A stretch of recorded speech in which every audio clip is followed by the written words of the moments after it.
be around, so please sign up with him. So now we can officially start the recording. And to start, I'd like to call this meeting to order with our pledge. So if y'all would please rise, if you're capable. All right.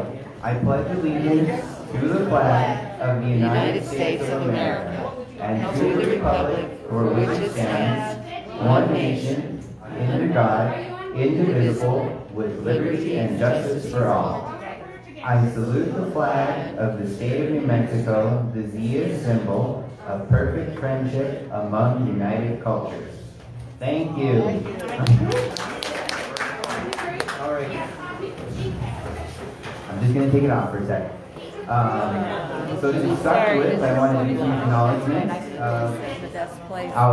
I always forget to do this. I am the Vice Chair of Sandoval County Democrats, Isaac Chavez.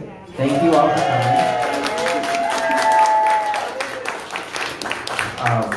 Today, I also want to thank our esteemed Secretary of State, again, Maggie Toulouse for coming. We have our District Attorney, Barbara Romo. Oh, yeah! We have our County Commissioner, the loyalist person who comes to all these meetings, Kathy Brooke.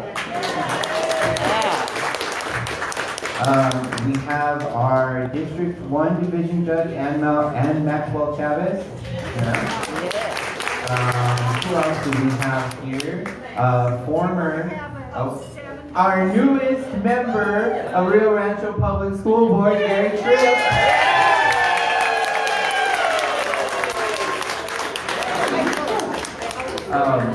We have our former county treasurer, Laura Montoya. And I believe that's it as far as the elected officials. Please point out if I'm missing somebody. I don't think so. But also there's a special person who's joined us today. She's very important. She's very special. Just for being herself, Barbara Jordan. All right.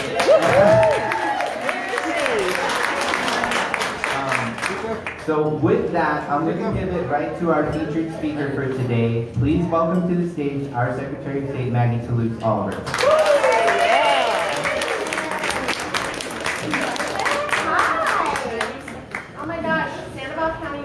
It has been a while, or it's been a minute, as the kids say. I am not one of them anymore, so I can only imitate what my own child who is about to turn 24 says. When did that happen? I used to be the 24-year-old with these things. So first of all, I owe you all an apology because the last time I was supposed to meet with you, I thought I had COVID. Thank God I did not. I was going to be incredibly mortified if I had contracted COVID after being vaccinated and being so careful. But there's some sort of pseudo flu going around. It's still going around. Many of you may have contracted it. I know my mom did. So, you know, we have to remain vigilant, not just in the light of this incredibly horrible pandemic, which, by the way, I know we're all here today. I see so many of you who are not eating or drinking, wearing your masks, which is great because, you know, this pandemic is continuing to ravage us. Just this week, we had an election, as you know, and congratulations again, my dear friend Gary. That's so exciting. I would have been happier if you had been elected state representative, but, you know, we'll take you on the school board. We know how it is in Sandoval County. I had 5 county clerk offices this last week severely impacted by COVID, either the clerk or the deputy clerk, and in one case, for those of you who don't know, Tobacco County, which as we all know is a very small county, both the deputy clerk got extremely ill with COVID. I'm not trying to rat anybody out, I mean, this is just what it is. And the clerk, out of the need to be careful, had to quarantine, and I ended up sending a member of my staff out to work with a poll official to run the election out there. And I say all of that not to belittle anybody or to suggest that any of these people weren't doing what they were supposed to do, but the point is we're not out of this yet. And so just a reminder, I was just thinking about it on the way down here, we're still well in the throes of this pandemic, which is why I haven't seen you all in a couple of years. So it's so nice to be here with you. Okay, so where are we? Where are we going? What are we doing? 2020 was interesting. I say that it's the least I can say about 2020.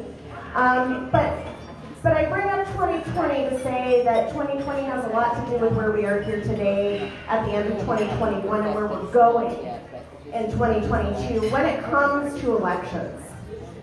We just had an election on Tuesday night. You all are well aware of that. We had great turnout here in New Mexico. We had almost 20% turnout statewide for regular local elections, and you all know the reason why we consolidated all of those elections being the first Tuesday after the first Monday in November is because some of our elections for school board and city council, and particularly the smaller districts, got almost no turnout. You know, when I was county clerk, we would run these APS elections in February, and we get somewhere between 3 and 6% turnout. That is not a mandate. So 20% turnout statewide, a lot better than what we used to get. So we're doing really well. We should be really proud of that. However, I don't have to tell all of you here that there is a war on voting rights going on around this country right now. And there are people out there, and we all know who they are, that are trying to game our political system and game our democracy by keeping people away from the polls. And they're doing it by vilifying things like voting by mail. You know, the one thing that has kept our servicemen enfranchised overseas, folks that are away, taking care of parents, you know, making sure that we can count the votes of people who have the right to vote. There's a war on voting by mail going around this country. Not here in New Mexico. That's the good news. There's a war on early voting. There is somebody who I recently heard of that wants my job, who wants to limit New Mexico to 1 day of early voting. And the funny thing about that is, and I know a lot of the folks in this room have worked the polls, can you imagine if there was only 1 day of early voting and so everybody who needed to come vote basically came on election day? Can you imagine the lines we would see around the corner? How stressful that would be? How hard it would be to enfranchise every person? You know, the thing about the Democratic Party, as you all know, is that we are the party of working people. We are the party of parents. We are the party of those who take care of their parents and their family members to help make sure that we have a healthy society. Of course, we don't pay people for their time off to do these things, although it looks like maybe there's a bill where we might get a little bit of that, right, here in the near future at the federal level. But here's the thing, if we didn't have early voting, if we didn't have absentee voting, and we have robust amounts of both here in New Mexico in a way that many states do not. 28 days of early voting. 28 days of voting by mail, 45 days for our overseas and service members. We will even do an electronic ballot for folks overseas. Can you imagine if you're stationed in a submarine and you were trying to vote by mail with having put something in the mail, that wouldn't work. So we do that for those folks. But this is what we're fighting against. This is what we're seeing a fight against around the country. And here in New Mexico, we are this oasis of wanting to make sure that every single New Mexican can cast their ballot. And is it a perfect system here? No. Thank you, Paul. I can always count on Paul.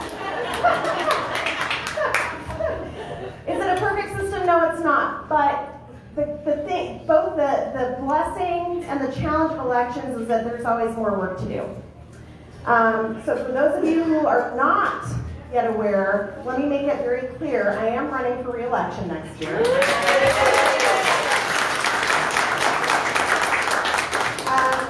And it was not a decision that I undertook lightly. For those of you And I don't think there's anybody here, let me be clear, who isn't paying attention to what's going on. So let me quit saying for those of you who aren't aware. You are all aware of the threats that election officials have faced around this country over the last year.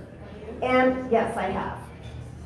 It's scary. I actually had to be away from Pete. How's my petition? My petition. Thank you, Pete. I had to be away from my family for almost all of the Christmas holiday last year because my life was being threatened. But it wasn't just me. Let me be clear. The lives of election officials around the country, Democratic and Republican officials who did their job, counted the votes, made sure that the tally was accurate, published those results, and yet we have then had to deal with the consequences. So, yeah, I have had, again, I have a colleague in Michigan, you all may be familiar with her, Jocelyn Benson. She's a dear friend. She's probably had it the worst of anybody. She lives in daily threat of her life. My colleague, Katie Hobbs in Arizona, who is a frickin' rock star and is running for governor out there, despite the threats to her life. But this is not easy. Not only do we care about our own lives, we care about our families. Katie has kids, Jocelyn has a little kid, I have kids. We care about our ability to continue to do our job without, the sort of Damocles hanging over our head. And it's not an easy decision. But here's the thing that I came to, is it's even more important now for me to run for re-election to make sure that our elections are run fairly and securely here in New Mexico. In light of these threats. Because really, and I don't exaggerate, and you all know me for so long, I don't exaggerate, the health and well-being and ability for us to perpetuate our democracy is what is at stake. This is what is at stake in order not to fall into a dictatorship. A fascist dictatorship here in this country. So I'm not trying to exaggerate. It's very real. And even though we can look at what's going on out there in the interweb world and on social media and say, it's not everybody, it's a small percentage of people. Most people are sane. Most people understand that facts are facts. Most people understand the fact that Joe Biden won the election fairly and by a significant margin. And, denial ain't a river in Egypt, and you can choose to be in denial if you want. This is going to be a very real threat going into 2022. So here's what I want to say about 2022. First of all, we've got some candidates in this room, not just me, who are running. I'm looking at you, Laura, for one, who are literally putting their lives on the line to run for election next year. We should give our candidates every ounce of support that we can possibly give in 2022. And what does that look like? You guys know the drill. The bare minimum is going out to vote, right? And it's not just going out to vote, it's making sure that everyone in our lives gets out to vote. Our friends, our neighbors, our family members. And here's the thing. I personally, whoever you are in my life, I want you to vote because voting begets voting and democracy begets democracy. And even if I disagree with you politically, I still want you to vote. I want our elected officials to be elected with high participation levels because then we know, and you guys know this, I've said this 100 times, that when we have full participation in our democracy, or as full and robust participation as we can, that's when we know that truly the voices of every single person in our community is actually being represented, no matter who wins. We can disagree with that. But no matter who wins, if as many people can vote as possible, we know that the views of the folks in our communities are being represented. So the first thing I'm going to do over the next year is do everything I can to make it as easy and accessible for people to vote as possible. Now, Thank you. I agree. Yay! Let me tell you, it needs to be easy for me to vote too. I'm a working mom. I have voted absentee the last 3 elections because that is the easiest way to vote. Just go on my website, nmvote.org, sign up for an absentee ballot, get it in the mail, mail it back now. There already are, and will continue to be installed drop boxes for your ballot box throughout the state. And it's funny, and I have, your county clerk here, Ann Brady Romero, is awesome. She and Joey are putting some serious stuff, and they're doing everything they can to make it easy to vote. Some of the county clerks around the state have been kind of difficult to deal with about installing drop boxes. And what we went through in 2020 with the Postal Service, what we may continue to go through with challenges and delivery. And I love our Postal Service. I love our letter carriers, right? Everyone that works at the main post office, they work so hard to try and especially when it comes to ballots, they treat them like gold and they do everything they can. But we also know that there are efforts out there in the world to make their job harder, particularly when it comes to delivering election day. Louis DeJoy. Remind me one time to tell you some of my Louis DeJoy stories. I was the president of NAS last year, the National Association of Secretaries of State, which was an interesting year to be president of NAS, and I had to work with him many times. But yeah, that's the challenge, right? So we need these drop boxes because that way you're literally delivering your ballot directly back to the county clerk. We need to keep our early voting options available. We need to continue making it easier for folks to cast their ballot. And if I have my way, we are going to establish a state holiday here in New Mexico for election day. So keep your eyes open. My dad had this weird saying. Some of you may know my dad recently passed away. I know, thank you. By the way, don't go to the ER. I'm making jokes because that's how I cope with, stress. But, the ER is a dangerous place to go right now. You all know that. And unfortunately, my dad contracted pneumonia in an ER recently, at rest actually. And passed away shortly after. But my dad used to say, keep your squigs peeled. Has anyone else ever heard that? So for keep your eyes open, keep your squigs peeled. My dad was from Dallas. He had all these weird little Anyway, keep your squigs peeled for some great things coming down the pipeline, potentially in this legislative session. What I am thinking, and I'd love your feedback in terms of applause or boos, is that in light of what we're seeing around the country right now, trying to restrict voting rights, we should take the opposite tack and create a New Mexico Voting Rights Act and make it even easier.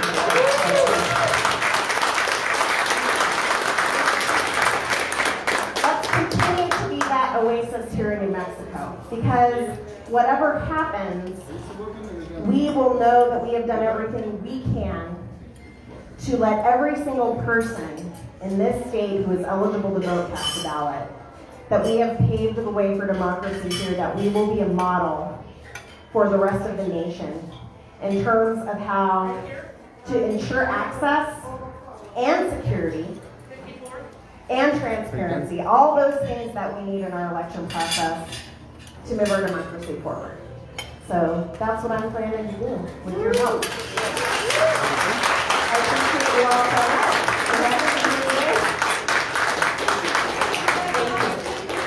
Oh, thank you. I want to keep my job too. And I don't know, do you want me to take questions or we want to move along to the next? Sure. Does anybody have any questions? Yes, ma'am. Yes, I think you have already made us a model. Oh, thank you. She says we're already a model. Because of you. Oh, because of me. Yeah, that's Louis DeJoy. Yeah. Why can't we get rid of him? Why can't we get rid of Louis DeJoy? He got in the committee. Haven't we changed the commissioners that voted in for hours? So it's a good question about Louis DeJoy at the Postal Service. So yes, we have gotten some new Postal Service commissioners that President Biden has appointed, and Actually, I'm looking at Juan. He may be able to tell us a little bit. I'll just you shake your head at me if I'm wrong about anything. Okay, thank you. So there are some appointments that have gone through. I don't know if you all read, there was an article, I believe it was in the Washington Post, maybe about a week or two ago. A lot of these confirmations, I mean, I feel like we are in Groundhog Day of where we were during the Obama years, where we were having our confirmations held up in the Senate. And Ted Cruz is one of the chief obstructors of our confirmations to these appointments. One of our newest appointments to the Postal Commission is a woman named Amber McReynolds. She used to be the city county clerk in Denver, and she now runs something called the Vote at Home initiative. And so she's on the commission now, but you know, it takes time, and we have to get these confirmations through. And so we just have to keep, you know, what the good news is, let me give you some good news. Our local postal folks and our regional postal folks are amazing to work with. And they will bend over backwards to get a ballot where it needs to go on election day. And we work very closely with them. I do, and does, all the county clerks do. So I feel like we're in good shape here. I know that doesn't bode well for the rest of the nation in terms of, but that's been my experience. Chris. Maggie, how can we help you? How can you help me? Bottles of wine may be delivered to my house. First of all, please sign my petition if you haven't, so that I can get on the ballot to run for re-election. I would appreciate any of you who are on the State Central Committee or who will be at the pre-primary convention. I'd appreciate your vote. I would appreciate a campaign contribution. You can just go to my website, maggietoulouseoliver.org. Dylan MacArthur, who's my campaign manager right back there, get to know him. He will put you to work if you want to be put to work. We have a big campaign coming this year, I have no doubt. I'm going to be accused of all sorts of completely false things. And y'all know how we have to deal with mis and disinformation, help on social media, pushing back on that. Those of you who are on Facebook and Twitter and all the fun social media sites. What am I missing, Dylan? Money. You know how much I have been working to reform campaign finance here in the state and to at least make it transparent, but I still have to raise money to fight back against the machine. And you know, the truth is that the forces of darkness, shall we call them, they are coming for secretaries of state this year. You better believe it. Charles. Paul. Charles and Paul. You talked about expanding voting rights and so on. Is there something going to happen in this session, or is it protocol? I have every reason to believe that we are going to have an expansion of voting rights on the call for January for our short session. So I'm really excited about that. We have an incredibly supportive governor in Michelle Lujan Grisham who gets it about voting rights. We have incredibly supportive leadership. Mimi Stewart, Peter Worth, Speaker Brian Adolph. I'm excited. It's still officially to be announced, but like I said, keep your squids peeled. Paul. That's my question. Oh, I see why you two are sitting together now. The hive mind is at that table. I get it. All right. Oh, Dylan wants me to remind you all that due to new legislation, which is good, I cannot raise money while the legislature is in session. So we're going to go into redistricting special session in early December. And then all the way, you know, and then we'll come out briefly, and then, you know, the call starting at the beginning of January. So I can't raise any money. I can't ask you for any money starting in about a little less than a month from now, or about a month from now. So if you can give anything between that time and, well, anything. as soon as you can, please do if you can. Whatever you can give, I don't care if it's $5, it makes a difference, as you all know, and that early money makes a difference, as you all know, to help fight back against what is definitely coming our way. I mean, you all saw that Trump is raising he literally has multiple billions of dollars, right? And he is going to be aimed squarely at secretaries of state this cycle. So this is the joy. These are the joys of the job, ladies and gentlemen. With that, thank you all so much for having me. It's so good to see you all. So happy to be here. Thank you for everything. One more round of applause, please, for our Secretary of State. Thank you. And I'm going to keep it off the stand. I like that innovation, Maggie. I think it's a little free, so.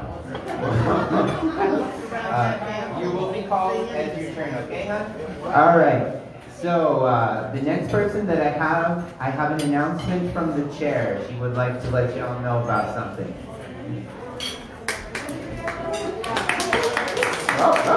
There's a light. Thanks. Somebody was tapping me on the back. Oh, hi. Okay. Hi, guys.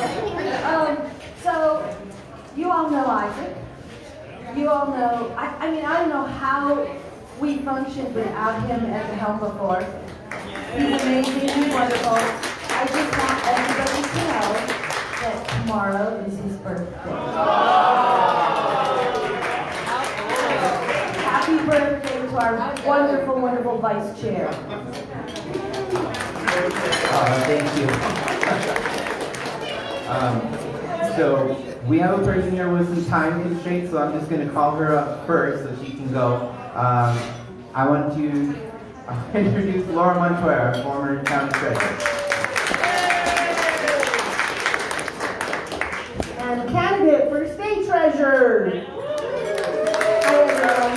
So before I get started, I want to say we have some new people here today joining us. So anyone who's new and never has been a part of Sandoval County Dems, please wave your hand. I want everyone to greet them with all the love from Sandoval County Dems.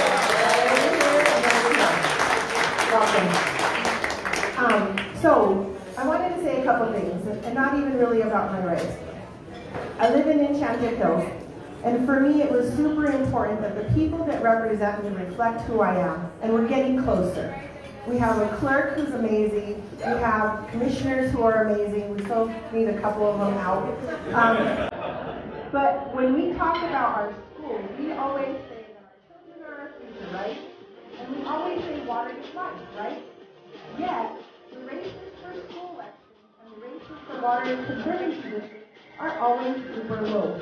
And so it was very important for me to have a school board member that reflects me, and who better than Jerry Tripp from my area. 36%. Anybody knows that at 136%, you would never get that type of loan unless you were absolutely desperate and super needed it for your family or for your livelihood, right?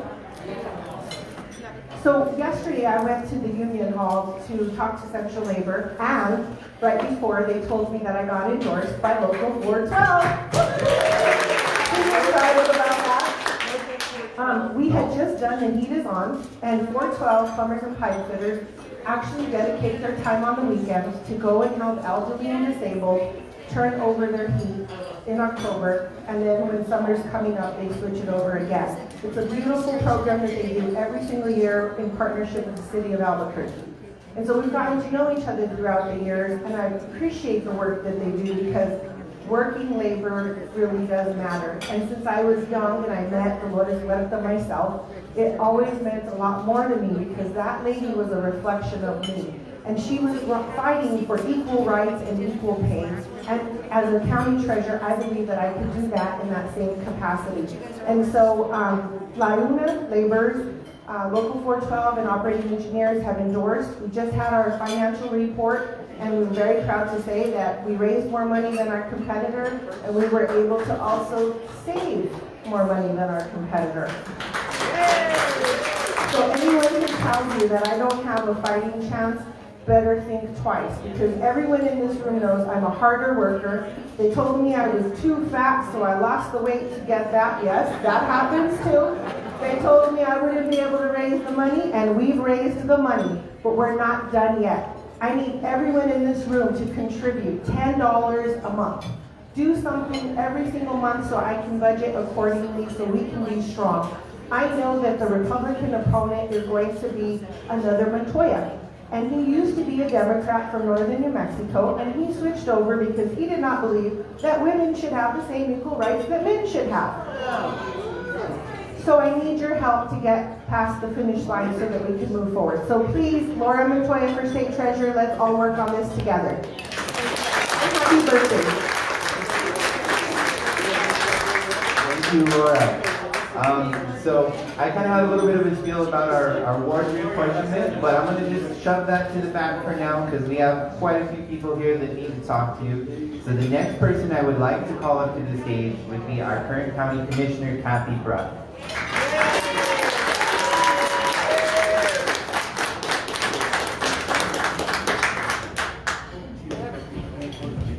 I'm so glad to be here with you guys this afternoon. I'm going to make it really quick. My name is Catherine Brooke. I am running for re-election to the Sandoval County Commission. That is District 1.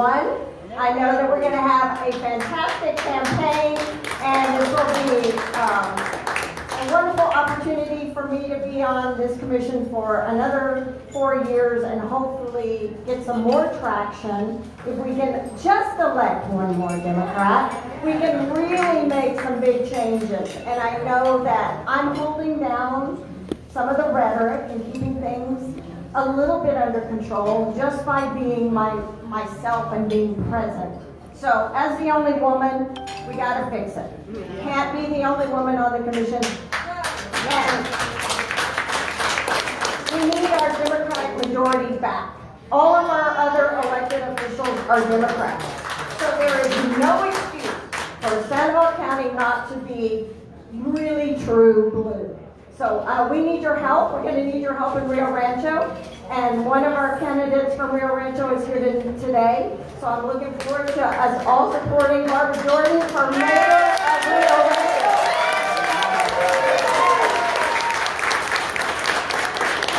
And I just want to again thank you all for coming out on First Friday. It's been a pleasure serving you thus far. Catherine Brooke, Sandoval County Commission, District 1, re-election. The next person I'd like to call is Ann Maxwell Chavez. She is running for Magistrate Judge, Division 1. Yes, Division 1.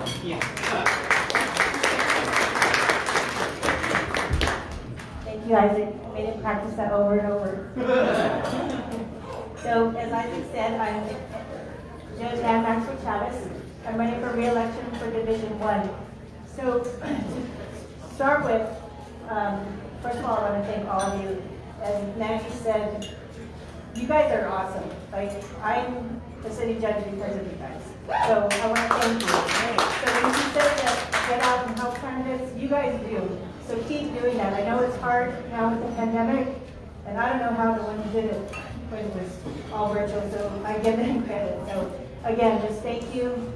Right now, the main thing is getting signatures so we can get on the ballot. So, I am Division 1 in Bernalillo, and Judge Baca is Division 3. So both of us are asking, this is how well we work together. I brought her petitions as well. She couldn't be here today, she had a heavy docket, so I was able to get out and come in and represent both of us.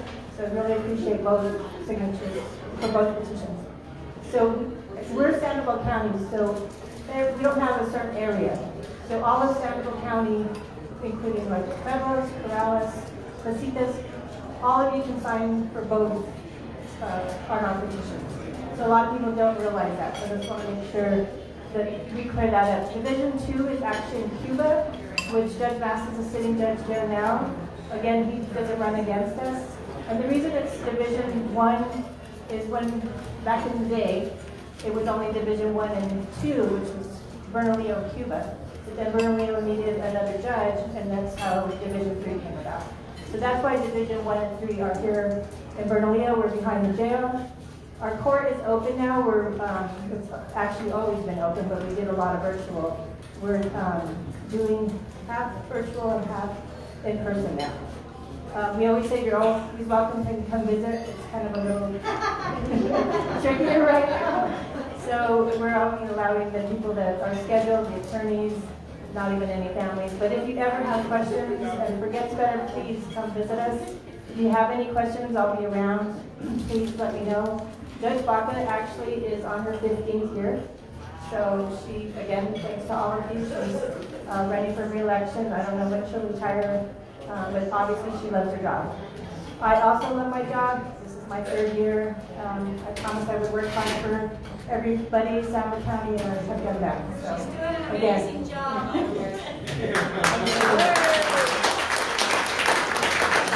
So again, just right now we're working on our petitions. So some people, if you can take them home and have, or if you have a big family, let me know. I will get those to you and get them back. We have till March, but we don't want to wait that late, especially with holidays coming up. I know a lot of people see families. So again, thank you all. Judge Maxwell Chavez running for re-election, and then speaking on behalf of Delilah and Tanya Bach as well. Thank you. All right. And so the next person I want to have talk to you is our very, very special guest from Rio Rancho. She's running an awesome campaign. I call up to the stage Barbara Jordan. Thank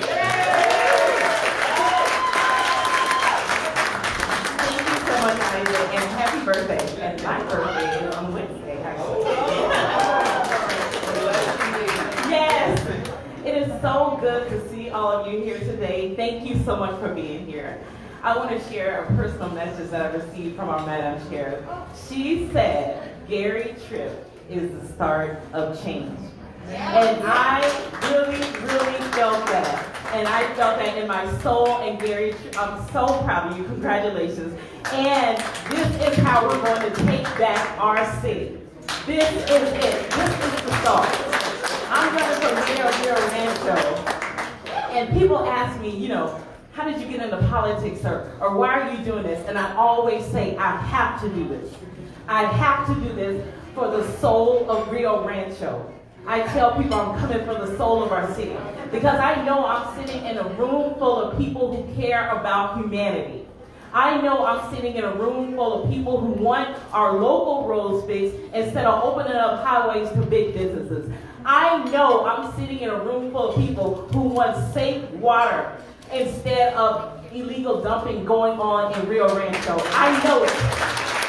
I know I'm sitting in a room full of people who want their mayor to partner with our schools so that we can take care of the mental health of our children. And I am the person to do that for you. How does that saying go? I am once again asking for your support. I cannot do this without you. First of all, I want to thank everyone who has given thus far. I look out and I've gotten to know people better, and I've gotten to we become more than just me as your future mayor. I become your friend, and I appreciate that. Everyone who has donated to my campaign, I want you to know that I am an excellent stewardess over your money. I was literally at the bank and I negotiated a waiver for a $3 cashier's check I needed. I could not see myself paying that $3 over your money. So stay waiting for me. And I am asking you to help me take our seat. Let me be the one to provide integrity and transparency back into our city. We deserve this. You deserve this. I never say it's my campaign. I say it's our campaign, because what we're going to do is restore the soul of Rio Rancho, and we will put the unity back into our community, and we can do this together. You can go to my website, jordanforriorancho.com, and there's a donate button there where you can donate $5, $10. Everything helps so that we can win this fight and take our seat back. I appreciate you so much for being here. Barbara Jordan, your next mayor of Rio Rancho. We can do this. Let's go.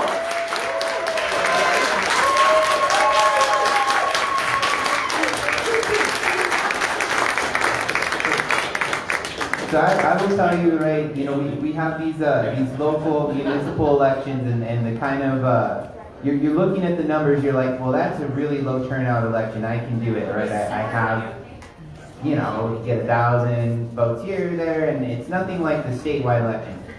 We are facing energy this year. We saw it in our school board elections, we're going to see it again in our municipal elections.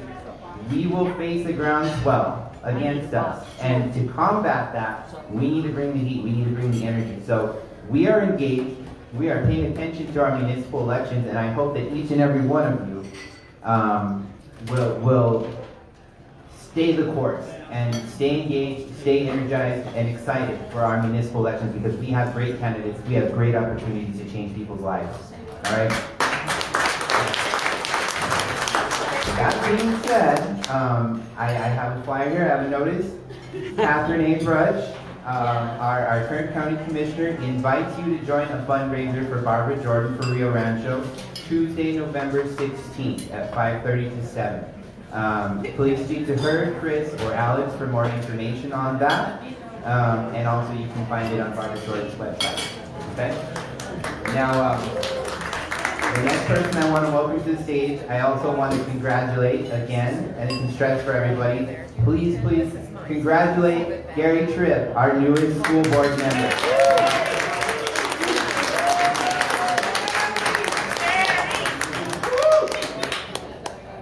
Well, I wanted to have a minute or two because, and I'm a little nervous because I'm a little overwhelmed and overjoyed. I really wanted to thank, and I almost have to go around the room and thank people personally, and I know there's not enough time, but this room really delivered something that well, I'm still shaking, but I didn't know we could make happen, and you made it happen. You know, from John to Judy to Charles and Carla and Doug and Kat.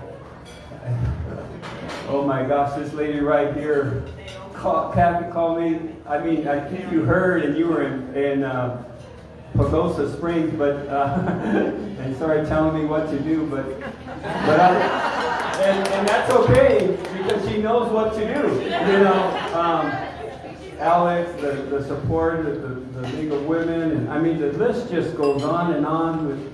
And I just wanted the most from the bottom of my heart to say thank you so much because Ms. Maxwell knows, I think that the parents of the community, when I did serve them, know that there was not just, we need to educate you, but there's much more than that, and caring for children and giving your all so they know how to be a productive contributor, member of a quality person in our society. And I think our educators do that. And I'm going to try my best to make sure that they're supported and they continue on that passion, and we do what's right for children each and every day. So thank you all from the bottom of my heart. A couple of small things, but big things. Our Secretary of Education, because my position was vacant, because the person that held it before, Win Coleman, resigned last month, has sent a memo to the Rio Rancho School District saying that there's no reason why I shouldn't start immediately in order to fulfill the laws of the state of New Mexico. So I've been asked by the board president on my way over here to join the Rio Rancho Board of Education at their next meeting and be sworn in 2 months early. So I wanted to pass to you guys that good news, and I can tell you that I did call my wife first. She's subject to teaching today. But the other thing I did really want to mention, and I know we're going to talk more next Saturday, I hope, but I wanted to talk a little bit about the ugliness of what's happening in education in our country right now, and that's that theory of CRT, and I had to file a few police reports, and Maggie and everybody that's talked is just right. The elections are just going to get worse and uglier and uglier and uglier. But whatever you can do to learn about where the other side is coming from with CRT, it's going to be critical. We may even want to spend some time at one of these meetings really dabbing in, maybe listening to Alex or maybe listening to Charles or somebody with the true expertise and background in this to really know how we need to educate each other and combat this, because it's pretty ugly, and it's getting uglier every day for school board officials across this nation. I was sharing with a neighbor just recently, and it's just a quick story, that I taught U.S. history at Moriarty schools back in the day, 1980 something, like the TV show says. And what I regret, and one of the aspects of the curriculum, is I never taught about the Asian concentrated camp in California, but how one of them, it was a transport station right here in Santa Fe, New Mexico. And I said, you know what, I'm a U.S. history teacher, I'm a New Mexico history teacher, I'm certified, and we never got in dabbed into that part. And I don't see that as prejudice, I see that as making sure your children are well educated with the history of our country or our state. So anyway, there's a lot to work on with this CRT and combat and make sure, because we're going to have a future mayor that believes in it, that we really work together to be diversified and love one another and care for one another and move forward together. And I'd be remiss, but we need to elect everybody in this room. You'll probably be seeing soon, I'll probably be doing something for Laura Montoya because of our personal deep relationship from northern New Mexico. So I hope you come to my house and bring your checkbooks. So, but thank you so much from the bottom of my heart. I really do appreciate all of you in this room. Thank you. Thank you, Gary. The next person I want to call on the stage is Karen Schaefer. I want to tell you, when Gary Tripp won, I got this smile on my face, and I can't get rid of it. Every time I think about it, it's wonderful. I really want to talk to you about feeding Rio Rancho kids. There is a paper on your table, but if you take a look at it, it's supposed to say cheese and crackers, and it says cheese and cracks. So I want you to know I'm talking about crackers, not cocaine. So if you would take a minute and look at it, if you aren't already involved in Feed the Kids, I'd love to talk to you and tell you more about what we're doing, and we'll be quick. And you know, I can't just talk about one thing. I also have to mention that there's a constitutional amendment about early childhood education. It's going to be on the ballot in November. And people, that is critical. We have got to get out and support that in every way that we can. No.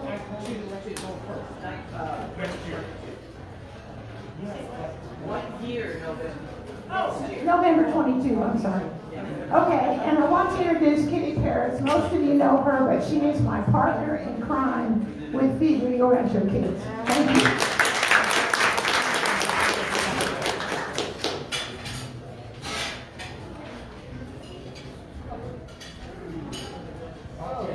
So we have our Bernalillo County Sergeant of Arms. He's going to speak to you briefly about the judicial races, okay?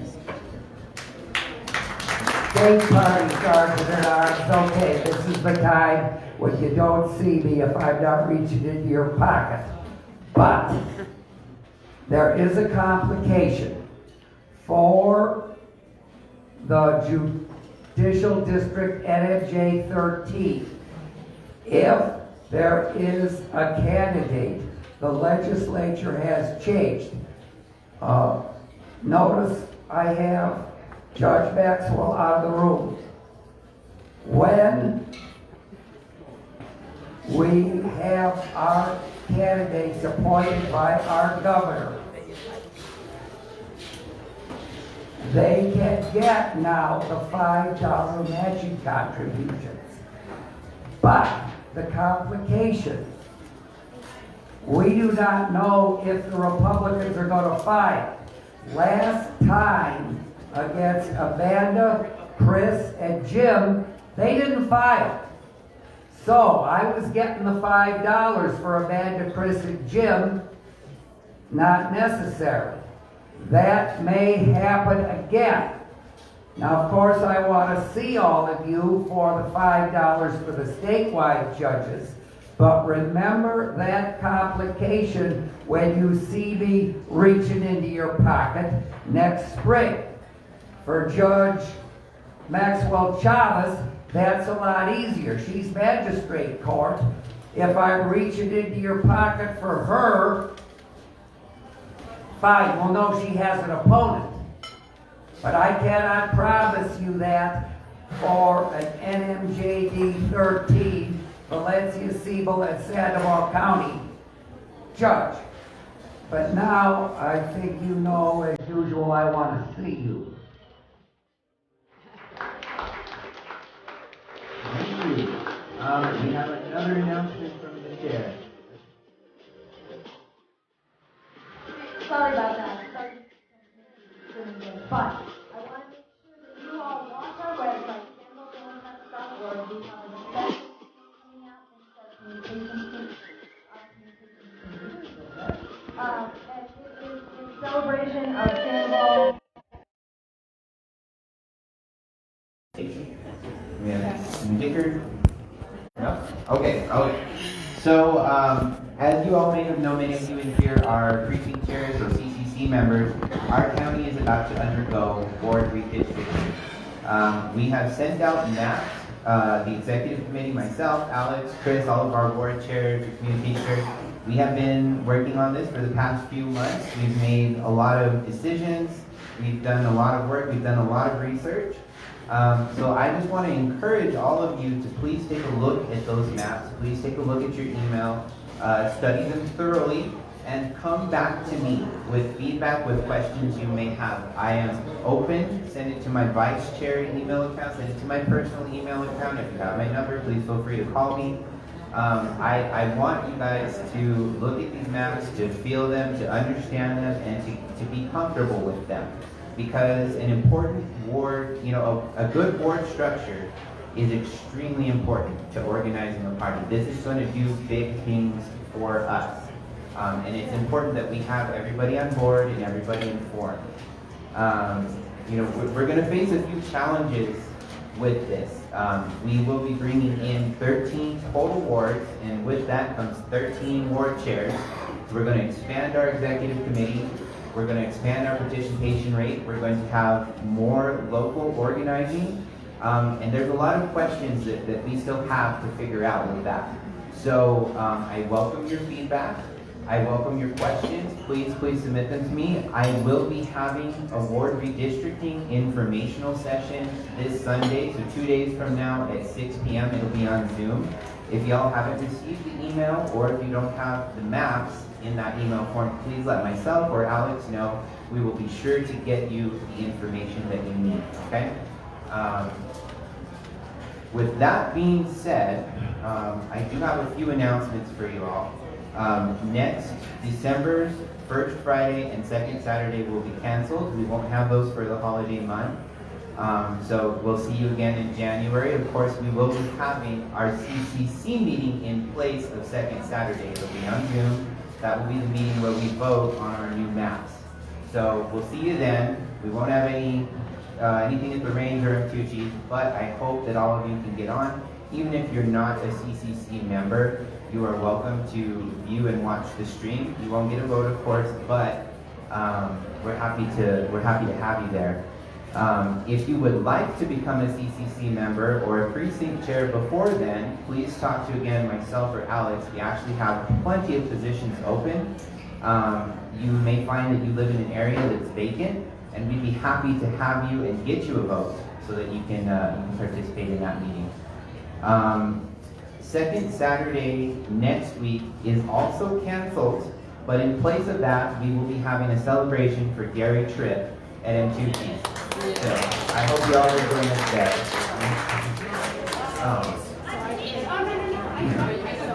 And then the last thing that I want to mention is please check out our November newsletter. Our secretary, Judy Gordon, has put a lot of work into it.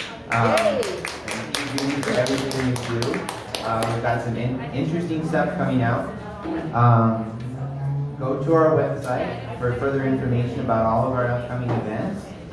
And the last update, oh yes, the New Mexico legislature, or the redistricting commission, sorry, has settled on a final map. So if most of you don't know, you can access and view that map at districtor.org/NM. So you can view your new House seats, your Senate and State House districts, as well as a few other maps. So those are very exciting. I encourage all of you to check them out, see where you end up. Obviously, it still has to go through the legislature, but we're pretty close to a finalized map on that one. So, it's called districtor.org. So it's DISTRIC.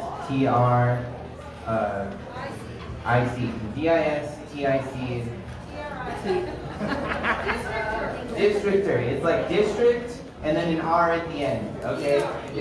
No, it's just one R. It's one R. So it's district and then one R and then .org. That's the website. /NM. And you can find all of that information there. It's pretty interesting to give it an overview. And it's going to change a lot of the way we do things here. There's going to be quite a few swings in districts. Rio Rancho is getting a new district. Some members have been pushed out of their districts, so we've got a lot coming up. That being said, I want to thank all of you for coming today. We're going to go ahead and close out this meeting of the First Friday Democrats. Thank you all.